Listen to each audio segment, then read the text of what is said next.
દાદા કહે છે કે પુલ નહીં પણ તૂટ્યો છે ફક્ત એક જ ગાળો.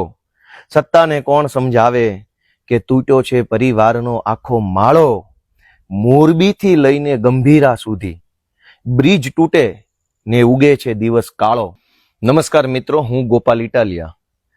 ગંભીરામાં જે બ્રિજ તૂટવાની ઘટના બની એના પછી ગુજરાતના ભાજપના મુખ્યમંત્રીએ જે બેજવાબદાર ભર્યું નિવેદન કર્યું કે 23 ગાળા પૈકી એક જ ગાળો તૂટ્યો છે, આટલું બધું શરમજનક અને બિનસંવેદનશીલ નિવેદન કર્યું, તે બદલ મેં એક કવિતાની રચના કરી છે. આજે જ 10 તારીખે ગુરુ પૂર્ણિમાના દિવસે મારા મનમાં જે શબ્દો સ્ફુર્યા એ મેં લખ્યા છે અને હું ગુજરાતના ભાજપના સૌ નેતાઓને આ કવિતા સમર્પિત કરવા માંગુ છું.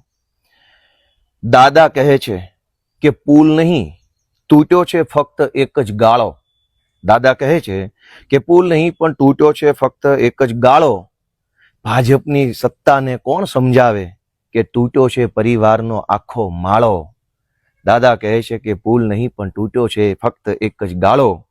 સત્તાને કોણ સમજાવે કે તૂટ્યો છે પરિવારનો આખો માળો. મોરબીથી લઈને ગંભીરા સુધી બ્રિજ તૂટે ને ઉગે છે દિવસ કાળો. રોજ એટલી બધી દુર્ઘટના બને, સવાર પડે ત્યારે ખબર પડે કે આવું થઈ ગયું, કે મોરબીથી લઈને ગંભીરા સુધી બ્રિજ તૂટે ને ઉગે છે દિવસ કાળો. ભ્રષ્ટાચારે મૂકી છે એવી માજા કે નથી કોઈ એને રોકવા વાળો. આગળ કે હલકી ગુણવત્તા ચાલી જશે, ગમે એવું ખરાબ કામ કરો ભાજપના રાજમાં ચાલશે. હલકી ગુણવત્તા ચાલી જશે, બસ કમલમમાં આપો પાર્ટી ફંડનો ફાળો. લાશો ઉપર લાશ પડે છે, એટલી લાશો એનો નથી હિસાબ કે નથી મળતો કોઈ તાળો.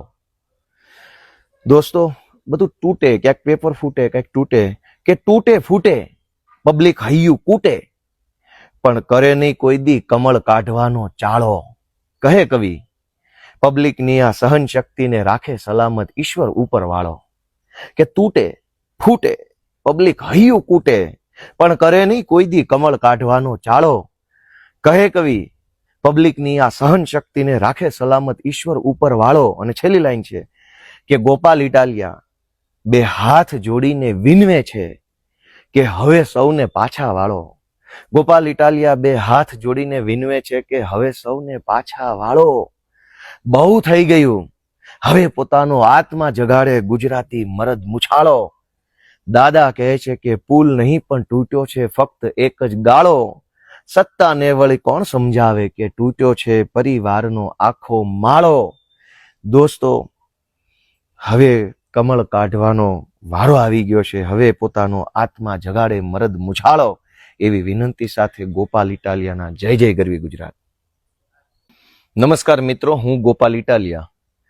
ગંભીરામાં જે બ્રિજ તૂટવાની ઘટના બની એના પછી ગુજરાતના ભાજપના મુખ્યમંત્રીએ જે બેજવાબદાર ભર્યું નિવેદન કર્યું કે 23 ગાળા પૈકી એક જ ગાળો તૂટ્યો છે, આટલું બધું શરમજનક અને બિનસંવેદનશીલ નિવેદન કર્યું, તે બદલ મેં એક કવિતાની રચના કરી છે. આજે જ 10 તારીખે ગુરુ પૂર્ણિમાના દિવસે મારા મનમાં જે શબ્દો સ્ફુર્યા એ મેં લખ્યા છે અને હું ગુજરાતના ભાજપના સૌ નેતાઓને આ કવિતા સમર્પિત કરવા માંગુ છું.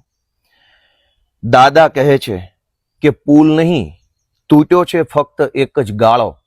દાદા કહે છે કે પુલ નહીં પણ તૂટ્યો છે ફક્ત એક જ ગાળો. ભાજપની સત્તાને કોણ સમજાવે કે તૂટ્યો છે પરિવારનો આખો માળો. દાદા કહે છે કે પુલ નહીં પણ તૂટ્યો છે ફક્ત એક જ ગાળો. સત્તાને કોણ સમજાવે કે તૂટ્યો છે પરિવારનો આખો માળો.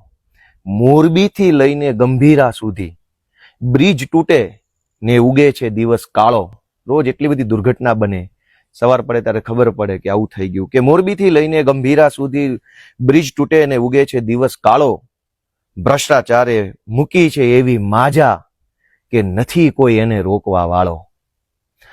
આગળ કે હલકી ગુણવત્તા ચાલી જશે, ગમે એવું ખરાબ કામ કરો ભાજપના રાજમાં ચાલશે. હલકી ગુણવત્તા ચાલી જશે, બસ કમલમમાં આપો પાર્ટી ફંડનો ફાળો. લાશો ઉપર લાશ પડે છે, એટલી લાશો એનો નથી હિસાબ કે નથી મળતો કોઈ તાળો. દોસ્તો, બધું તૂટે, ક્યાંક પેપર ફૂટે, ક્યાંક તૂટે, કે તૂટે ફૂટે પબ્લિક હૈયું કૂટે, પણ કરે નહીં કોઈ દી કમળ કાઢવાનો ચાળો. કહે કવિ, પબ્લિકની આ સહન શક્તિને રાખે સલામત ઈશ્વર ઉપર વાળો. કે તૂટે ફૂટે પબ્લિક હૈયું કૂટે, પણ કરે નહીં કોઈ દી કમળ કાઢવાનો ચાળો. કહે કવિ, પબ્લિકની આ સહન શક્તિને રાખે સલામત ઈશ્વર ઉપર વાળો. અને છેલ્લી લાઈન છે કે ગોપાલ ઇટાલિયા બે હાથ જોડીને વિનવે છે કે હવે સૌને પાછા વાળો. ગોપાલ ઇટાલિયા બે હાથ જોડીને વિનવે છે કે હવે સૌને પાછા વાળો. બહુ થઈ ગયું, હવે પોતાનો આત્મા જગાડે ગુજરાતી મરદ મુછાળો. દાદા કહે છે કે પુલ નહીં પણ તૂટ્યો છે ફક્ત એક જ ગાળો. સત્તાને વળી કોણ સમજાવે કે તૂટ્યો છે પરિવારનો આખો માળો. દોસ્તો, હવે કમળ કાઢવાનો વારો આવી ગયો છે. હવે પોતાનો આત્મા જગાડે મરદ મુછાળો. એવી વિનંતી સાથે ગોપાલ ઇટાલિયાના જય જય ગરવી ગુજરાત.